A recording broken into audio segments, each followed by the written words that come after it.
السلام عليكم ورحمة الله وبركاته. الحمد لله رب العالمين، والصلاة والسلام على أشرف الأنبياء والمرسلين وعلى آله وصحبه أجمعين. رب اشرح لي صدري ويسر لي أمري واحلل عقدة من لساني يفقهوا قولي. اللهم لك الحمد وإليك المستكى وأنت المستعان، ولا حول ولا قوة إلا بالله العلي العظيم. أما بعد، pertama sekali yang saya hormati Tuan Pengerusi Majlis dan Tuan Pengerusi Masjid kita dan seluruh barisan pegawai takbir masjid, imam-imam dan semua seluruh ahli jawatan kuasa dan sekalian hadirin wal hadirat yang dirahmati oleh Allah Subhanahu wa taala. Pertama, kita bersyukur kepada Allah Subhanahu wa taala kerana Allah masih memberikan kita peluang untuk hidup malam ni. Kita hidup malam ni bukan sebab kita mau hidup. Kita hidup malam ni sebab Allah mau kita hidup. Jika Allah tak maukan kita hidup hari ini dan saat ini, nescaya Allah akan panggil kita. Kita mau, kita tak mau, kita percaya, kita tak percaya, kita bersiap, kita tak bersiap, benda tu pasti berlaku kat kita. Yang ni janji Allah. Kullu nafsin dha'iqatul maut. Tiap-tiap yang bernafas pasti akan menemui mati. Kita bersiap sedia. Kita kumpul amal ke, kita tak kumpul amal ke, kita suka ria ke, kita buat baik ke, kita buat jahat ke, maka malaikat maut ini dia takkan minta izin kita untuk dia ragut nyawa kita daripada jasad. Dia takkan beritahu kita bila dia nak mai. Dia takkan bagi syarat kat kita bila dia nak sampai. Walaupun kita ada harta, kita boleh nak bayar dan dia tak akan terima. Sebab itu, bila perkara ini sentiasa ada di dalam akal fikiran kita, kita sentiasa akan berhati-hati dan menjadi orang yang lebih baik daripada sebelumnya. Kalau kita fikirkan peristiwa Isra' Mi'raj ni 1400 tahun dulu lah. Kita dah dengar cerita ni puluh kali ya tuan-tuan. Bukan sekali dua, puluh kali. Maka apa yang kita dengar ini, apa yang terjadi dekat kita? Semakin kita dengar peristiwa ni, kita ke jadi orang baik atau duk macam tu juga. Kalau dulunya kita tak mau semayang sunat, tak mau baca Quran, tak mau kumpul kulhu, tak mau baca tahlil. Kalau kita dengar peristiwa Isra' Mi'raj ni, kita duk lagu tu juga. Maknanya, kita orang yang telah disesatkan dengan kehidupan ni. Sebenarnya, kita percaya. Tapi sebab kesombongan diri kita ni, kita tak mau ikut Allah Ta'ala. Kita tahu dan kita percaya yang mana satu hari ni aku akan mati. Tapi sebab kesombongan kita, kita tak mau ikut Allah Ta'ala. Sebab itu dalam peristiwa Isra' Mi'raj ni, masa Nabi selesai Isra' Mi'raj, Nabi beritahu ke orang kafir Quraisy, ada dua golongan. Satu seorang yang terus terima Nabi, tak tanya apa dah, dan dia benarkan apa yang terjadi dalam peristiwa Isra Mi'raj. Yang kedua, golongan yang kedua, dia dengar, kemudian dia peleceh kat Nabi, dia hina Nabi, dia ejek Nabi. Dia kata Nabi ni reka cerita lah itu dan ini. Kita duduk di golongan mana? Apabila kita dengar cerita Isra Mi'raj ni, Nabi tengok syurga, Nabi tengok neraka, kita percaya ke tak dekat neraka ni? Nabi beritahu tentang syurga, kita percaya tak tentang syurga ni? Kalau kita percaya, apa yang kita buat? Kita rasa nak masuk tak syurga? Dunia ni tuan-tuan, Allah sebut dah dalam Quran, dunia ni mata'ul ghurur. Dia tipu kita supaya kita dok leka dengan perkara kehidupan dunia ni sampai kita tak mau balik pi syurga yang sebenarnya. Allah bagi kita masa dalam dunia ni tak sama. Ada Allah bagi masa orang masa tak banyak. Ada 40 tahun Allah panggil. Tengok kawan-kawan kita macam tu. Ada 50 tahun Allah panggil. Ada 60 tahun Allah panggil. Semalam tuan-tuan saya mengajar di satu masjid di Taiping. Dia kata tahun 2023 ini daripada 1 Januari sampailah antara tanda angka kematian yang paling tinggi di Korea dia. Angka kematian yang paling tinggi di Korea dia sejak dia jadi ahli pegawai tadbir di masjid itu hampir 10 tahun. Dalam masa 10 tahun ini. Maka tahun inilah tahun angka kematian yang paling banyak sekali di dalam Korea. Sampai kadang-kala dia kata satu hari 3 orang mati. Tuan-tuan, benda ni Nabi dah bagi tahu kat kita 1400 tahun dulu. Nabi kata akan sampai satu zaman umat aku ini umur dia pendek dan badan dia lemah. Kemudian pada hadis yang lain Nabi bagi tahu akan sampai satu masa umat aku ni, sampai satu zaman umat aku ni akan mati terkejut. Maksud mati terkejut ni tak ada tanda, tak ada apa, mati. Baru sat-sat petang tadi, pagi tadi kita jumpa dia minum kopi sama. Petang qalu. Tuan-tuan, zaman yang Nabi sebut ini berlaku. Yang saya nak cerita dengan tuan-tuan bukan cerita mati terkejut, bukan cerita mati awal. Yang saya nak cerita, jika benda tu berlaku dekat kita dan kita berada pada tempat yang sama, kita tak mau ibadat, kita tak mau buat baik, kita tak mau melakukan amal salah, maka besok kalau kita mati, kita nak bawa apa? Yang ni persoalan saya. Kalau kita mati, kita nak bawa apa? Kalau kita Allah panggil, kita nak bekaikan apa? Dalam dunia ni tuan-tuan, kita kalau tak ada rumah, kita akan usaha pergi pacak tiang buat rumah. Sikit sedikit kalau kita tak ada modal.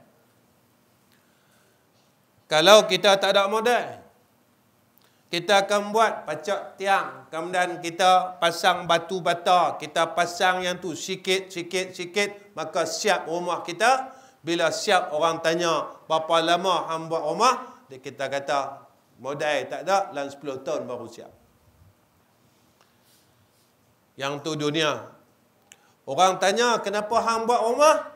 Kita jawab, kalau tak ada rumah, susah aku nak berteduh daripada panas, susah aku nak berteduh daripada hujan. Tuan-tuan, kita tahu, tetapi kita tak mau ambil tahu tentang rumah kita di akhirat. Kita tak buat apa pun tentang akhirat ini. Kita buat tak peduli pun tentang akhirat ini. kita tak ambil kisah pun tentang akhirat ini. Tuan-tuan, kalau kita tak ada berah, kita usaha tuan-tuan pi minta dengan kawan-kawan jiran, hutang dan sebagainya sebab kita lapar. Kita takut kalau kita lapar, badan kita akan sakit dan sebagainya.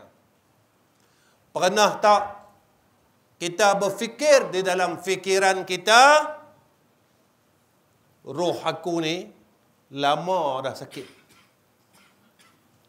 Malah untuk melakukan ibadat, malah baca Quran, malah untuk membaca tahlil, tasbih dan sebagainya.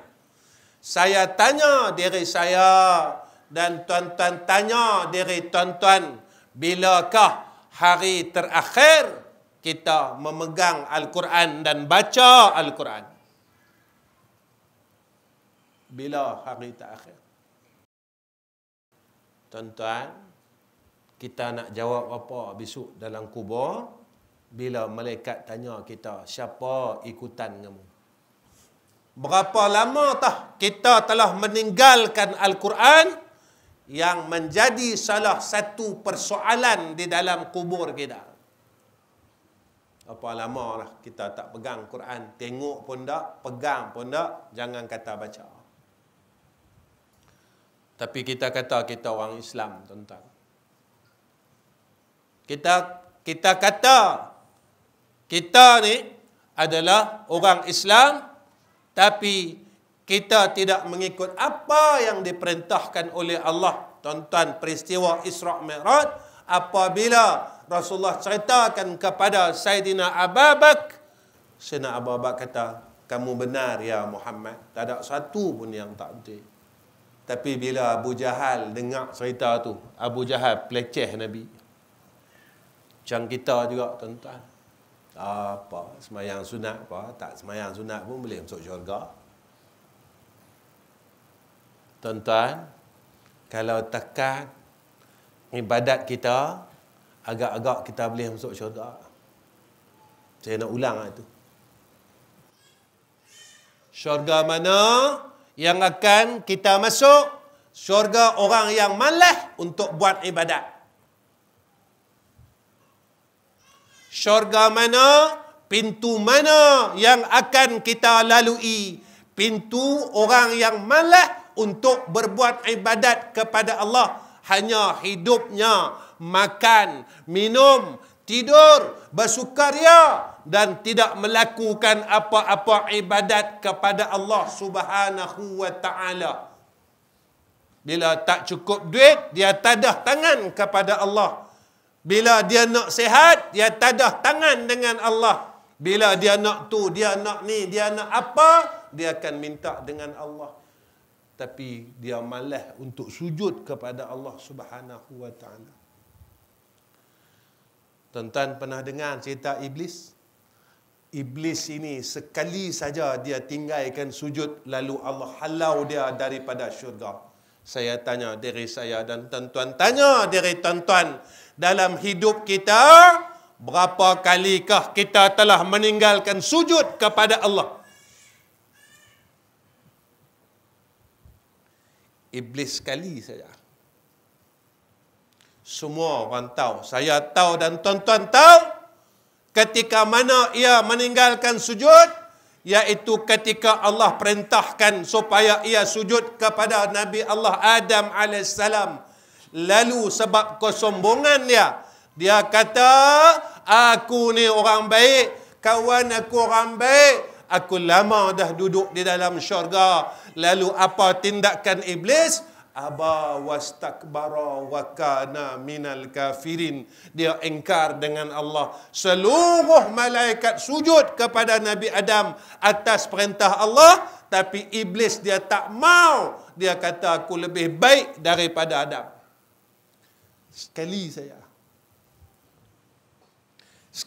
saja tuan-tuan, Allah hambat buang daripada syurga. Dalam hidup kita apa kali? Dalam hidup kita apa kali? Tuan-tuan, kita jangan main dengan Allah. Yang kita duk main ni Allah Ta'ala, tuan-tuan. Yang kita duduk main ni, kita duk kata kita duk apa ni dengan Allah, tuan-tuan. Bukan dengan orang. Dia boleh ambil kita bila-bila masa. Dia boleh buat kita apa yang dia mau buat. Dia boleh tarik nyawa kita bila masa tanpa keizinan kita. Dia tak payah minta izin kita, tuan-tuan. Dia boleh tarik nyawa kita. Dia boleh matikan kita tanpa keizinan kita. Yang kita duk sombong ni dengan Tuhan, dengan Allah Ta'ala. Syurga mana, tuan-tuan, yang boleh kita masuk jika perangai kita macam ni, tuan-tuan? Syurga mana yang akan benarkan kita masuk dalam keadaan kita masih meringan-ringankan masa yang Allah bagi kepada kita, tanpa kita berbuat apa-apa amal soleh langsung. Tuan-tuan, dalam dunia ni, kalau kita tak ada harta minta tolong orang, kat mana sampai ada juga orang tolong kita. Kalau kita susah, kita pergi cari kawan-kawan, dia akan tolong juga. Tapi tuan-tuan, dalam kubur, kita nak cari siapa? Tuan-tuan, dalam kubur, kita nak pergi cari siapa?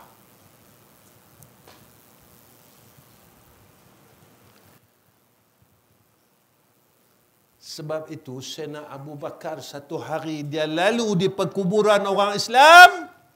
Dia berhenti duk tang tu, tuan-tuan. Sayyidina Abu Bakar berhenti di tepi perkuburan orang Islam. Lalu Sayyidina Abu Bakar melengung dan dia menangis, tuan-tuan. Sahabat yang duk tepi dia tanya, "Ya Abu Bakar, pasal apa hang nangis?" Dia kata, "Aku pernah dengar Rasulullah kata,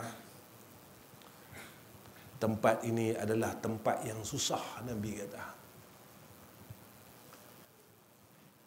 "Aku pernah dengar Nabi kata tempat ini adalah tempat yang gelap. Dan tempat ini adalah tempat yang sunyi," Nabi kata. Tuan-tuan, saya dan tuan-tuan satu hari mesti duduk tempat tu. Saya dan tuan-tuan satu hari mesti duduk tempat tu. Dan saya tahu dan tuan-tuan tahu, apabila orang hantar kita di tempat yang tersebut itu, kita tak bawa satu perkara pun, satu benda pun kita tak bawa. Kita tak bawa getah kita. Kita tak bawa bendang kita. Kita tak bawa padi kita. Kita tak bawa duit kita. Kita tak bawa kawan-kawan kita. Kita tak bawa isteri kita dan anak-anak kita. Tetapi yang kita bawa adalah amal saleh kita. Saya cubalah keling tengok belah kanan apa amal saleh saya. Kelih belok tengok sebelah kiri apa maksiat yang saya masih tak tinggal lagi.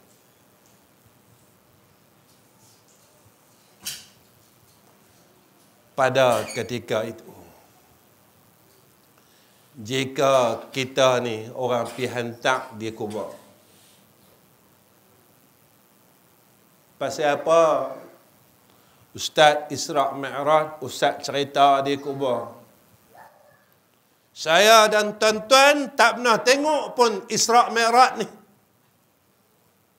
Kita dengar daripada lisan Nabi kita Muhammad sallallahu alaihi wasallam, dan kita dengar dan kita tahu daripada Al-Quran, subhanallazi asra bi'abdihi lailam minal masjidil harami ilal masjidil aqsa Sampai akhir ayat.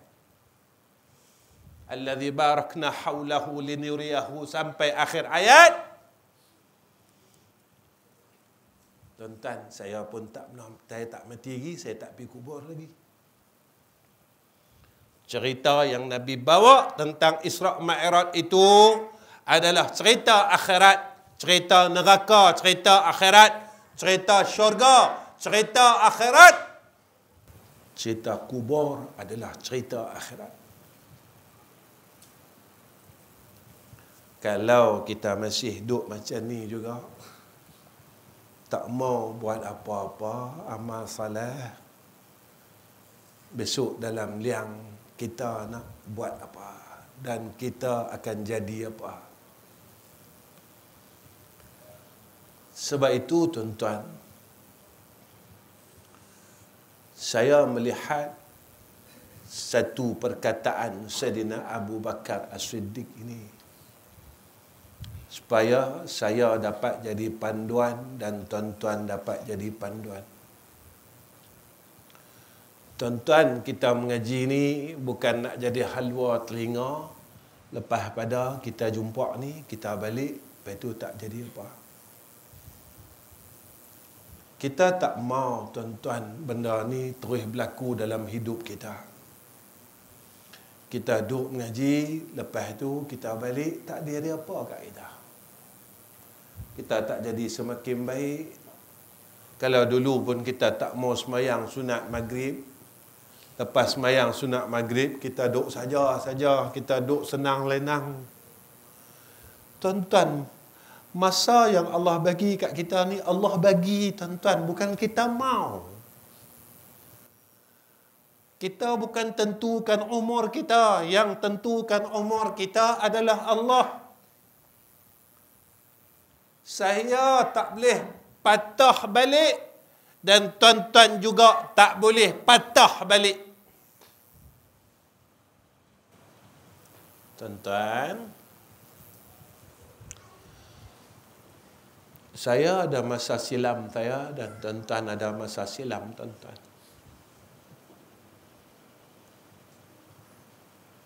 Yang tahu masa silam kita, kita saja. Dan kita pernah kata dalam diri kita, kalaulah aku boleh patah balik zaman muda aku,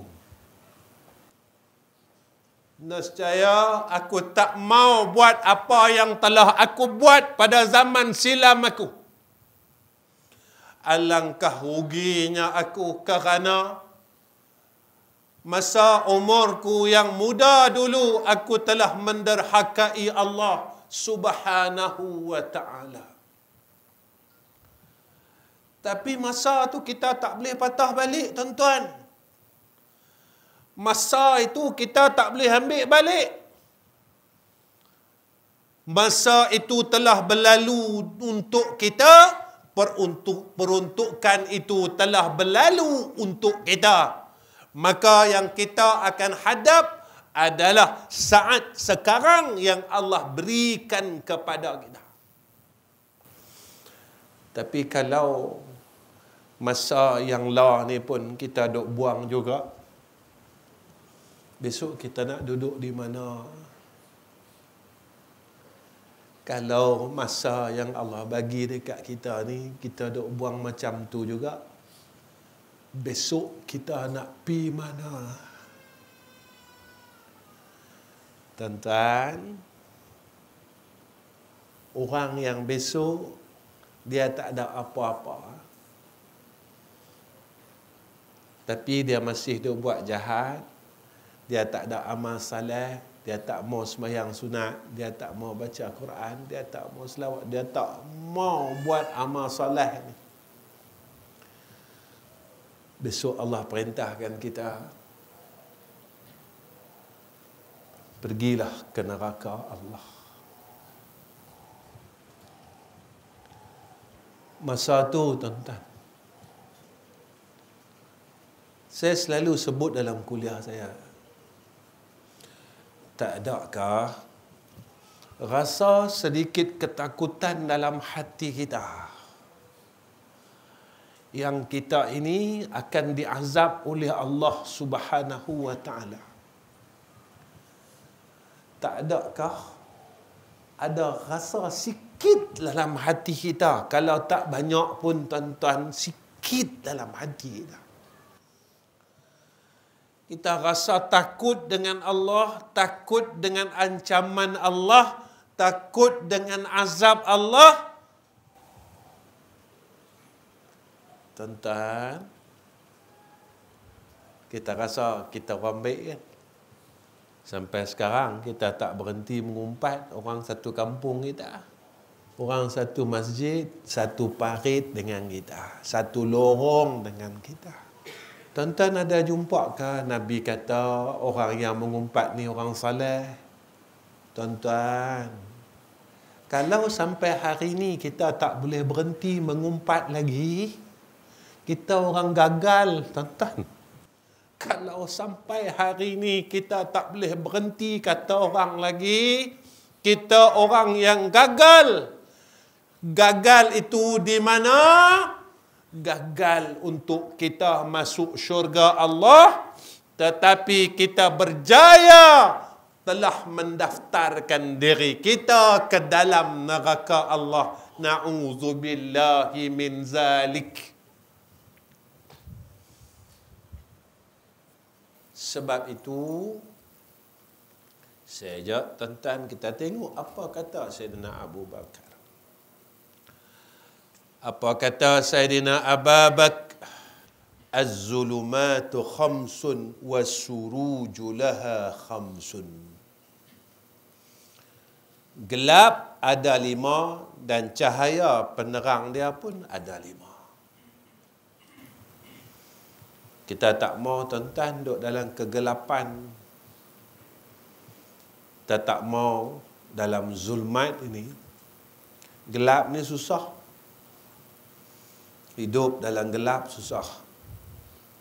Tuan-tuan, kalau kubur kita besok gelap, kita akan rasa resah, tuan-tuan. Kita belajar-belajarlah terang-terangkan rumah kita, rumah akhirat kita, tuan-tuan. Kubur kita. Tuan-tuan, saya nak abad macam ni ya. Masa Allah bagi kita umur ni, jangan kita duk harapkan orang lain. Saya tengok anak saya daripada nombor 1. Saya ada 7 orang anak, tuan-tuan. Saya tengok anak saya daripada nombor 1 sampai nombor 7. Saya tengok seorang-seorang. Saya kena cakap dengan diri saya, boleh tak mereka ni besok, lepas aku mati, mereka selamatkan aku akan kesusahan alam kubur? Bolehkah anak aku hak nombor 1 sampai nombor 7? Boleh tak aku harapkan mereka ni semua, masa mereka letak aku dalam liang lahat, dan kita dengar 7 langkah mereka ni tinggalkan kita. Tup, tup, tup, tup, tup, tup, tup.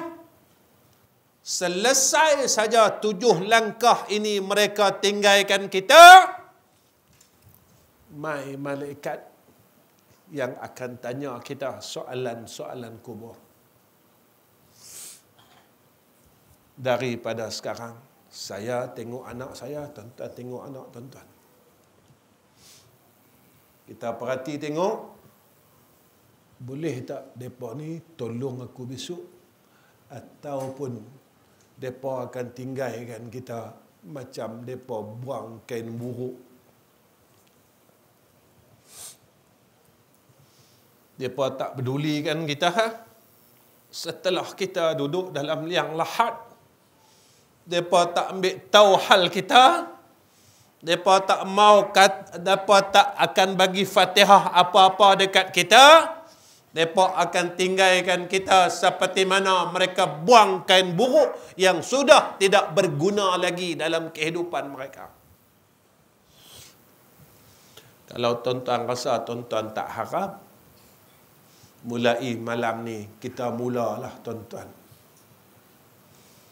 Kita mulalah kumpul kulhu sikit demi sedikit sebelum Allah panggil kita balik menemui Allah.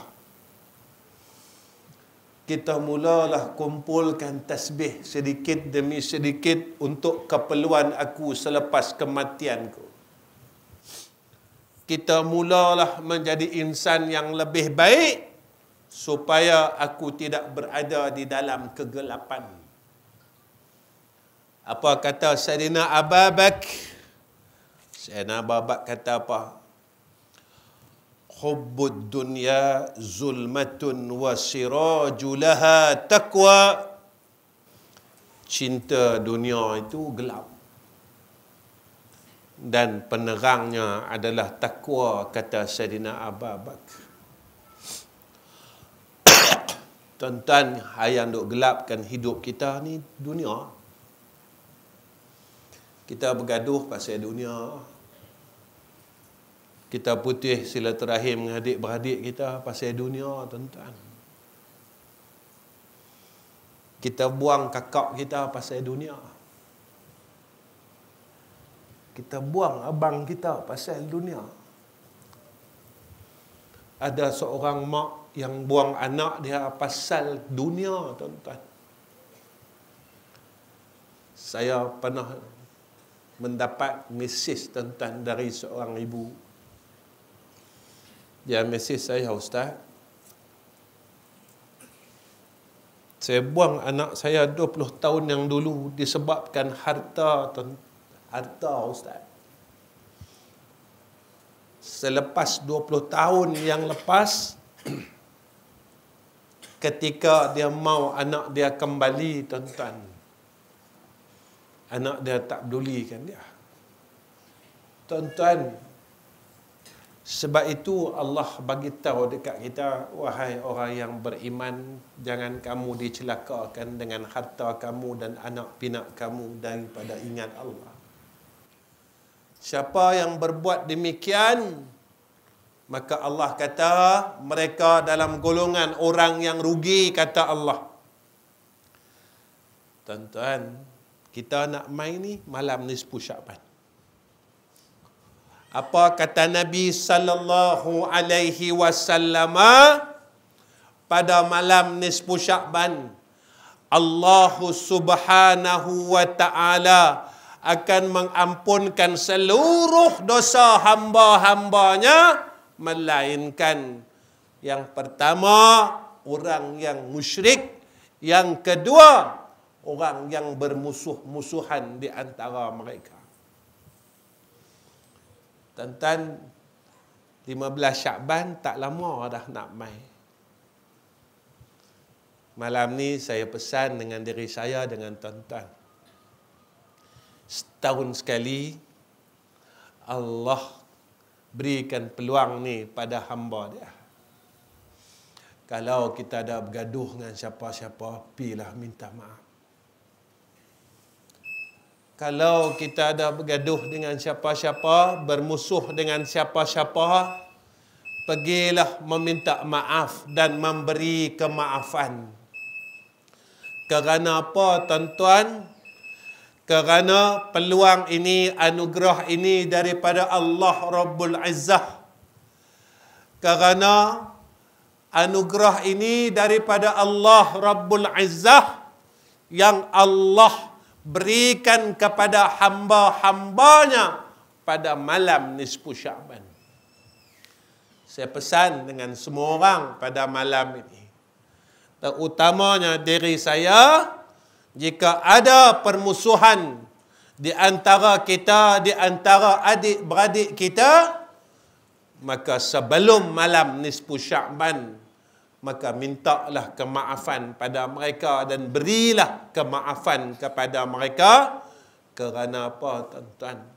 Kerana pada malam itu Allah akan ampunkan seluruh dosa hambanya pada hari tersebut, melainkan mereka yang musyrik dan mereka yang bermusuh-musuhan di antara sesama mereka.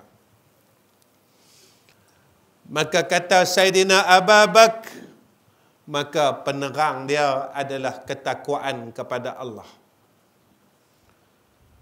Orang yang dia nak terang hidup dia, roh dia, maka dia akan jadikan takwa ini, tuan-tuan, sebagai perisai hidup dia.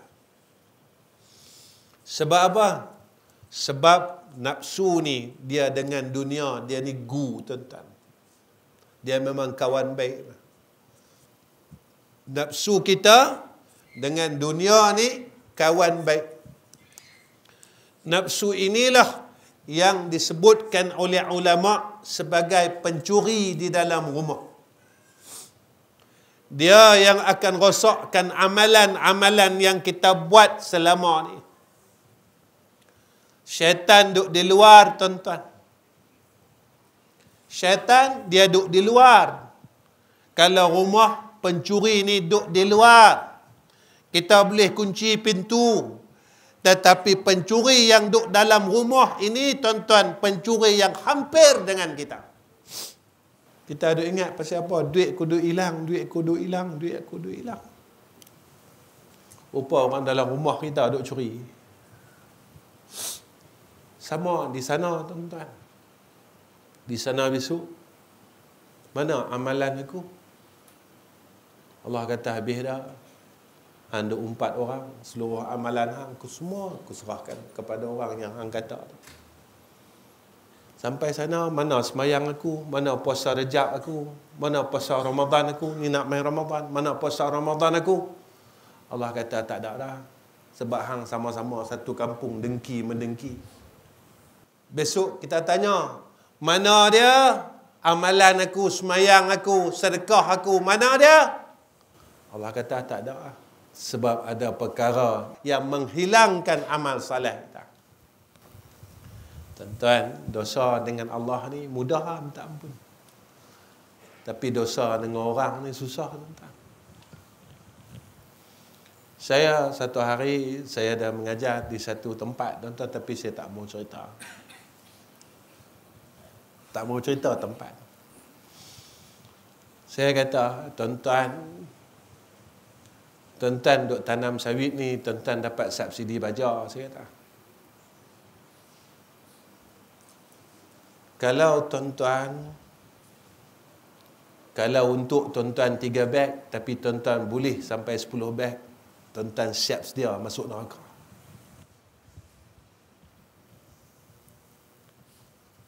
Sebab 7 beg lagi bukan hak kita, 7 beg lagi adalah hak orang lain yang kita telah rampas. Jaga ni, tuan-tuan. Sini saya tak tahu.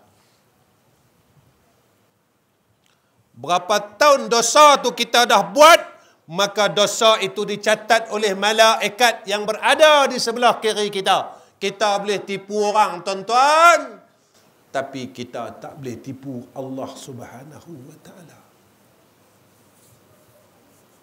Saya boleh tipu, tuan-tuan, dengan serban saya, dengan jubah saya. Tapi saya tak boleh tipu Allah Ta'ala, tuan-tuan. Hak saya nak beradab ni dengan Allah. Yang saya nak kena hadap ni di akhirat adalah Allah Subhanahu wa Ta'ala. Tuan-tuan, hebat tara mana kesalahan kita banyak. Dan ketika kita khianat dengan orang lain, cara untuk menghapuskan dosa tersebut, mestilah kita memohon kemaafan kepada orang yang kita khianat. Kita nak cari siapa? Kita nak minta halal dengan siapa?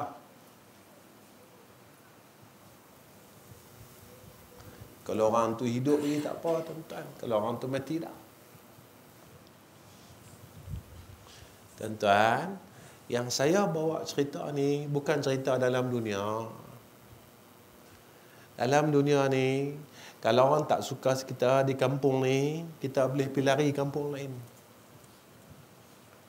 Tapi di sana tak ada kampung lain dah. Tu saja kampung dia. Nama dia kampung akhirat. Kita tak boleh lari dah, tuan-tuan. Sebab dalam dunia ni Allah bagi kita pilihan. Apa dia? Hang mau duduk tempat orang yang taat dengan Allah atau orang yang lawan Allah?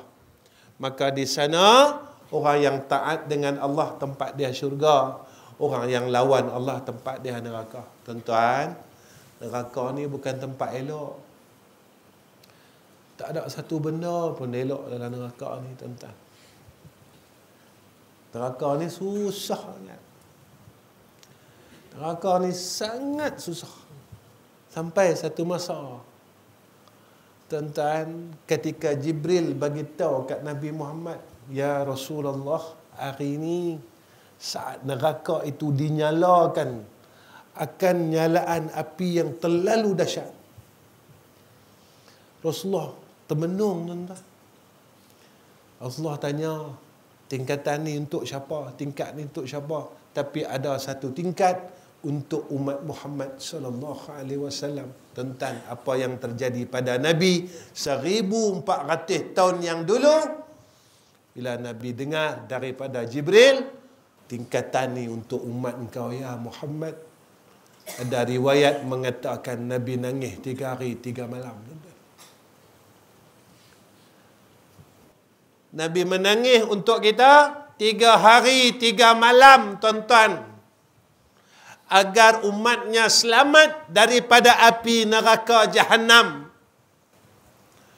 Tapi kita pergi tempah api neraka, tuan-tuan. Kita yang pergi tempah jalan tu. Kita tak mau keluar daripada neraka itu dengan cara kita tak mau berhenti buat maksiat. Kita degil, tak mau kita tinggalkan kejahatan yang masih kita buat, dengan kita tak mau beramal salah. Kita ambil ringan, buat tak tahu, buat tak erti, besok masih ada. Tuan-tuan, besok memang masih ada. Yang kita takut, yang tak ada tu kita. Apa kata Saidina Abu Bakar? Sikit lagi saya berhenti, tuan-tuan. Jangan risau, saya tak lama. Saya mengajak ni, memang saya suka tengok jam. Tuan-tuan jangan risau. Saya tahu tuan-tuan suruh saya berhenti. Ustaz bila nak berhenti? Lama sangat Ustaz ceramah ni. Dia mai sekali kampung kita, dia berderah ikut suka dia. Ya. Memang dia tak erti bahasa ke, dia tak tahu kami orang tua-tua. Saya tahu tuan-tuan, saya pun ketua. Umur pun road to 60 dah. Pergi ke 60 dah. Kan nak larat mana ni tuan-tuan. Saya buat-buat gagah saya. Saya buat-buat gagah saya depan tuan-tuan. Kalau saya tunjuk tak larat. Kalau tengok tuan-tuan memang saya tak larat. Sebab tuan-tuan mengaji macam nak mati. Bila sebut Allah saja nak mati. Sebut Allah saja nak mati. Buat cerita benda lain. Segak-mugak. Baik. Allah. Biasalah tuan-tuan mengaji memang macam ni. Mengaji ni dia letih, dia sakit, dia nak keluar cepat, dia nak balik derah. Ya tak? Nah. Dia mai mula letih, mengantuk, menguap. Dah menguap tu dia tanya. Dia mai tengok jam. Saya duk perhati tuan-tuan, orang duk tengok jam ni saya perhati. Tak saat dia tengok jam, dia tengok saya. Dia tengok jam, dia tengok saya. Sebab saya nampak. Dan dia tengok jam, tengok kita. Tengok jam, tengok kita. Ni masalah ni saya kata. Ni jaga-jaga yang tu. Kalau dalam hidup lagi kita tak suka dengan akhirat, di sana tak tahulah. Guru saya, dia beritahu masa kami mengaji dulu. Kita ke murid dia perangai macam tu lah. Murid ni dia perangai. Bila Tok Guru mengajak, dia mula mengantuk tuan-tuan. Dia mula nak lena lah macam-macam. Guru saya kata apa? Ketika hang dengar asma Allah, hang rasa tak sedap hati. Hang tak pernah suka. Dia kata, bagaimanakah penerimaan Allah Ta'ala kepada diri kau sendiri? Kalau dalam hidup ini kita telah menunjukkan tidak sukanya kita dengan nama-nama Allah, dan kita didendangkan dengan lagu kita elok, tuan-tuan, sampailah kita tak boleh tinggal lagu lagi. Lagu ni tuan-tuan, sampai sekarang kita tak boleh tinggal lagi. dalam kereta dengar lagu, di rumah dengar lagu. Saja tanya tuan-tuan, kalau dalam kereta kan, kita duk buka lagu, tiba-tiba lah aksiden mati, agak-agak macam mana? Kita mati tengah sedang buat apa? Ni kita bawa kereta ni tuan-tuan, kita duk pasang lagu ni. Takdir kata, tapi na'udzubillah min zalik. Nah, aksiden mati. Maka mati kita itu sedang buat apa? Tuan-tuan jawab, saya tak mau jawab, saya orang marah saya. Tuan-tuan dalam kereta, tuan-tuan buka Quran, aksiden mati. Maka kita mati sedang buat apa? Jadi kita pilih ya tuan-tuan. Kalau tuan-tuan kata, kita bawa kereta, malaikat maut tak boleh nak cabut, tuan-tuan, saya dan tuan-tuan kita teruskan, bawa kereta, kita dengar lagu. Tuan-tuan, kita buat kerja ni hampir 40 tahun dah tuan-tuan. Takkan tak puas dengar lagu tuan-tuan. Kita dah tua dah. Kita ubahlah dengar Quran sebab kita dah nak pi dah nak mati dah. Kita ubah hidup kita. 20 tahun dulu kita dah buang dengan kita dengar lagu-lagu yang tidak diredai Allah. Apa kata Sayyidina Abu Bakar? Wa dzambu zulmatun wa siraju lahu taubah. Dosa ni kegelapan dan penerang dia taubat. Pasal apa dosa ni gelap? Dosa ni kata ulama, dia yang menghalang kita daripada antara asbab-asbab kita. Kenapa kita lebah untuk berbuat ibadat? Dosa. Kemudian antara sebab kenapa rezeki kita selalu rasa tak cukup, dosa. Lepas tu Nabi sebut dalam hadis, kalau nak keberkatan pada rezeki itu, Nabi kata perbanyakkan istighfar. Pasal apa rezeki aku tak cukup? Siapa tak cukup saja? Hutang keliling pinggang. Yang ni tak cukup. Tuan-tuan tengok, saya tengok, tuan-tuan tengok apa maksiat yang masih kita buat, yang kita tak tinggal lagi. Kenapa aku susah nak bangun malam, susah nak baca Quran, susah nak buat amal salah? Maka tengok dosa apa yang kita buat. Sebab itu kata Sayyidina Abu Bakar, untuk terangkan jalan tersebut, maka kata Sayyidina Abu Bakar adalah dengan jalan taubat. Ketiga, apa kata Sayyidina Abu Bakar? Wal qabru zulmatun wa siraju lahu la ilaha illallah Muhammadur Rasulullah sallallahu alaihi wasallam. Sayyidina Abu Bakar sebut kat kita, apa dia tuan-tuan? Kubur tu gelap, nak terangkan dia dengan kalimah la ilaha illallah. Tuan-tuan perasan tak kalau kita dulu-dulu lah, kita takkan tinggalkan zikir la ilaha illallah ni maghrib subuh. Lah dulu lah tuan-tuan, maghrib kita akan baca ya latifu ya kafi ya hafizu ya syafi sampai habis. Kan tuan-tuan? Lah nak dengar susah tak? Bila kita boleh dengar? Bila ada orang mati. Tuan-tuan larat kita nak baca tunggu orang mati? Baca dari lah. Kita baca hari-hari tuan-tuan. Ya?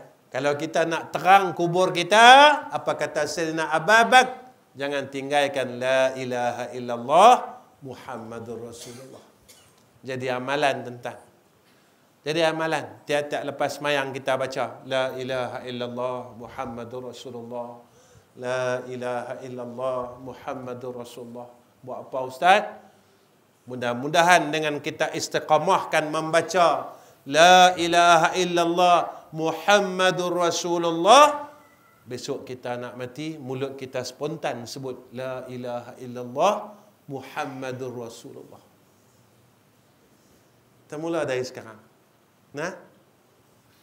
Kemudian apa kata Sayyidina Abu Bakar? Wal akhiratu zulmatun wa sirajulahal amal salih wa siratu zulmatun wa sirajulahul yaqin. Habis tuan-tuan. Sayyidina Abu Bakar kata apa? Akhirat adalah gelap, cahaya penerang dia amal soleh. Kalau besok di akhirat kita nak hidup, kita senang buat amal soleh. Malam ni tuan-tuan, saya nak ajak semua orang yang ada malam ni. Nabi bagi tahu kat kita apa dia? Siapa yang sembahyang sunat ba'da Isya 4 rakaat menyamai dengan orang yang sembahyang pada malam Lailatul Qadar. Saya uji diri saya. Saya mau tak bahagian ni? Mungkin malam esok saya tak hidup lagi. Malam ni lah peluang saya untuk dapat apa yang Nabi janjikan dekat kita. Tuan-tuan, saya ajak semua orang yang hadir pada malam ni. Jika inilah sembahyang Isyak kita yang terakhir. Saya tak tahu dan tuan-tuan tak tahu bilakah titik noktah akan kematian kita dan titik noktahnya umur kita. Malam ni saya ajak semua orang, kita uji iman kita. Apakah kita benar-benar inginkan bahawa akhirat kita besok ni terang? Saya ajak semua orang malam ni, ya Allah, jika inilah sembahyang sunat ba'da Isyak aku yang terakhir, terimalah akan solat sunat aku ini ya Allah, dan kurniakanlah seperti mana yang telah dijanjikan kepada oleh Nabi kami Nabi Muhammad sallallahu alaihi wasallam. Siapa yang sembahyang sunat ba'da Isyak 4 rakaat, maka dikurniakan seperti mana malam akan ibadat malam Lailatul Qadar. Saya nak ajak semua malam ni, abang saya, sahabat saya, kakak saya, perangkat adik-adik saya, jomlah kita untuk kita rebut akan fadilat, kelebihan, anugerah yang telah dikurniakan oleh Allah daripada lisan Nabi kita Muhammad sallallahu alaihi wasallam. Tuan-tuan, ada orang tanya saya, Ustaz, kalau saya malas berdiri boleh duduk tak? Boleh tuan-tuan. Sembahyang sunat ni duduk boleh. Tuan-tuan malas berdiri malam ni. Saya malas lah Ustaz, tapi saya mau juga pahala tu. Tak apa, tuan-tuan sembahyang duduk. Satu saja saya ingatkan tuan-tuan. Tuan-tuan jangan baring saja. Baring saya sembahyangkan. Yang tu lah. Kemudian apa kata Sayyidina Abu Bakar? Titian sirat itu gelap dan cahaya penerangnya adalah yakin kepada Allah. Kenapa Sayyidina Abu Bakar sebut kata titian itu sirat, titian sirat itu gelap? Tuan-tuan, titian sirat ini akhirat. Orang yang yakin saja kepada Allah, mereka akan dapat melepasi titian sirat. Tuan-tuan, saya rasa cukup setakat ini pertemuan saya dengan tuan-tuan. Kita mula tadi 8-9 minit. 9-4 minit saya berhenti. Ya, cukuplah kot nah. Jadi mudah-mudahan Allah berkatkan majlis kita. Allah jadikan asbab majlis kita bertambah menjadi orang yang lebih baik daripada sebelum ini. Sebab Nabi kata, orang yang berkat itu apabila bertambah umurnya, bertambah kebaikannya. Jadi tuan-tuan, sebelum saya tinggalkan tuan-tuan, saya minta maaf, minta ampun dengan tuan-tuan. Kot ada terkasar bahasa yang mana saya tak tahu budaya akan orang di sini, ya, Ustaz, ya, Ustaz duk tinggi suara dengan kami orang tua, minta maaf tuan-tuan. Nah, ya, sebenarnya saya bukan jenis orang tinggi suara pun. Cumanya bila ada sejuk ni tuan-tuan, Dan tuan-tuan pun cahaya lighting masjid kita pun dia gelap sikit, memang syok tidur memang tuan-tuan. Jadi sebab itu saya tukar intonasi saya, saat saya rendah, saat saya tinggi. Bila mula nak mengantuk dengar tinggi, dia jegir balik biji mata. Kan? Kalau saya duduk satu saja nada, tinggal saya seorang dan saya bercakap dengan tiang-tiang masjid ini. Jadi tak jadi apa lah tuan-tuan. Dan tuan jangan marah saya tahu. Dan tuan-tuan yang kecil hati dengan saya, pangkat abang-abang saya, pangkat pok-pok saya ni.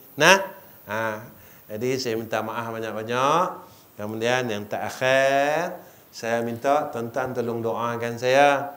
Mudah-mudahan saya, isteri, anak-anak, keluarga saya, cucu saya, menantu saya, kami dapat jadi orang baik.